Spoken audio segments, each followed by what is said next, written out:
Alright, our topic is on the hearing aids, and I'm Andrew Chen. I'm Brian. I'm Matt. Jai. So here's just a brief overview of what we're going to be covering. We're going to be covering 3 different types of hearing loss and also how to circumvent them.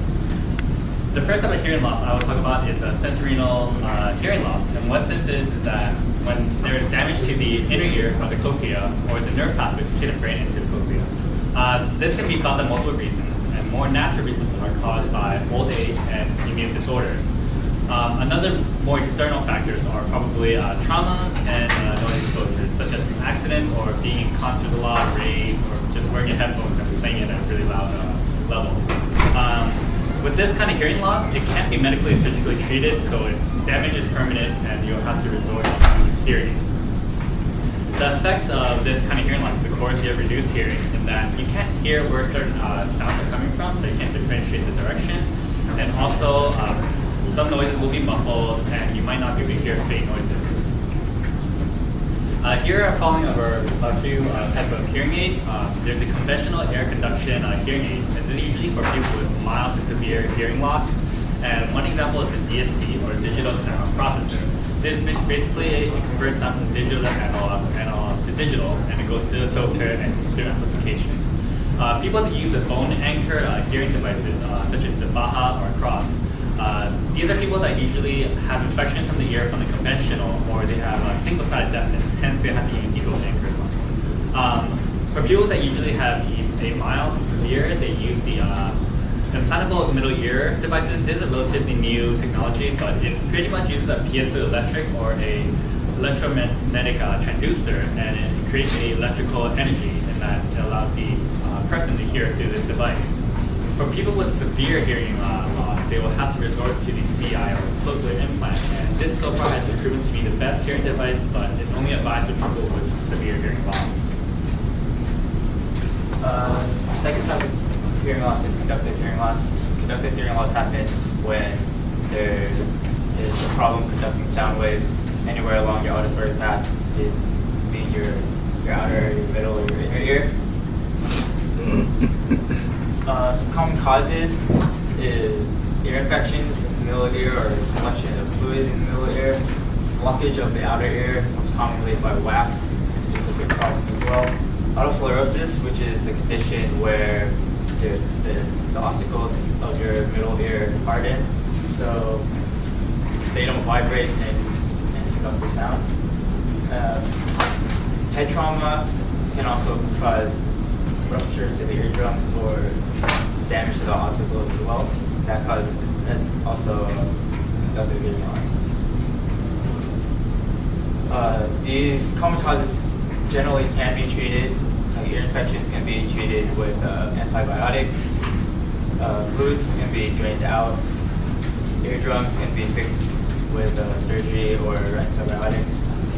And otosclerosis can be treated by staphyectomy, which is a procedure where they replace the ossicles with metal.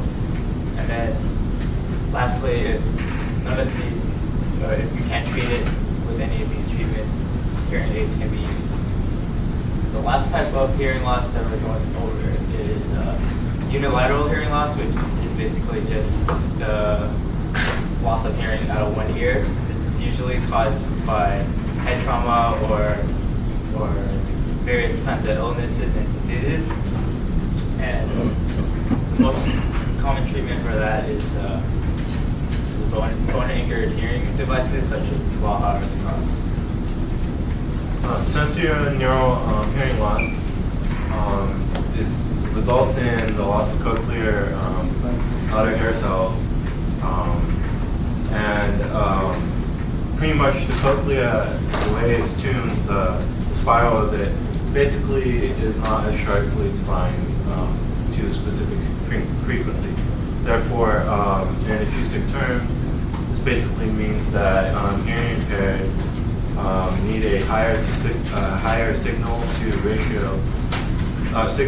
noise ratio to bring speech out of background noise so that they can hear it. Basically, the hearing impaired commonly complain that they cannot hear in noisy environment or when there's a constant high-pitched noise, basically a lag, when there's always constant noise going on, they have difficulty hearing.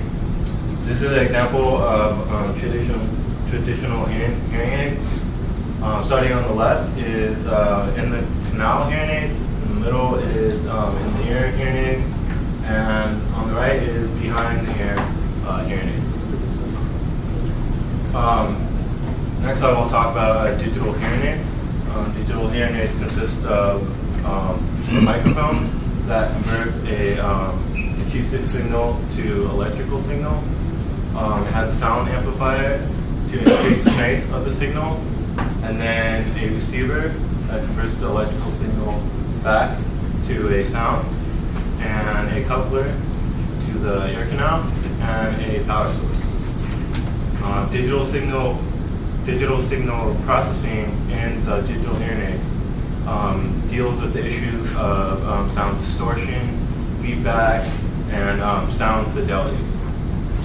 Digital hearing aids receive sound as an analog signal, but it uses digital programming to